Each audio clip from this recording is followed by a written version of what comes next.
They tried to force me to sell by declaring my home non-compliant, so I exposed their collusion in court and stripped the entire HOA of power. I live in a small adobe-style house on a quarter-acre in Santa Fe, New Mexico. Sandstone walls, blue shutters, and a flat roof my grandfather built with his own hands long before the HOA existed. For years, it was quiet. I tended my desert garden, painted under the porch, and watched quail run across the gravel drive. Then one morning, a bright orange notice fluttered on my front gate. It said, "Violation, unapproved structure." The structure was my grandfather's porch, built in 1971. Within a week, more letters arrived. My house color was not compliant. My fence was too rustic.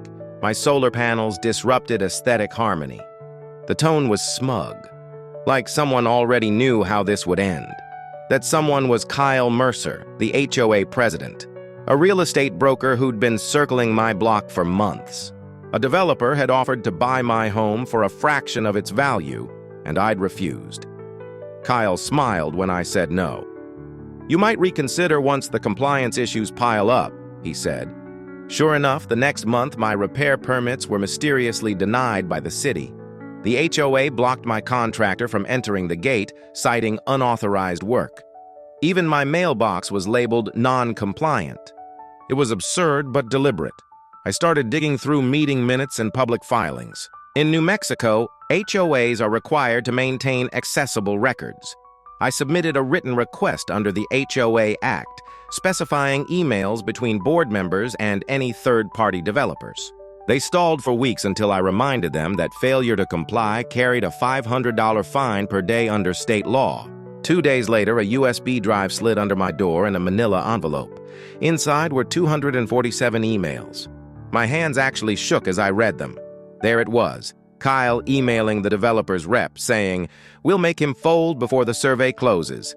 Another board member replied, "Keep piling violations until he gives up." I forwarded everything to my attorney. In court, the judge read their threat aloud, his voice echoing in the quiet room.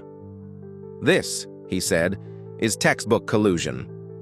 The HOA's authority was suspended under court order, and the city reinstated my permits.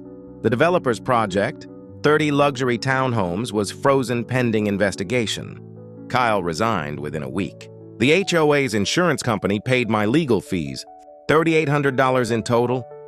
The board dissolved, and the neighborhood voted to operate independently. Now, my porch stands just as my grandfather built it, the paint bright against the desert sun. Every morning I sip coffee there, watching the wind move through the sage.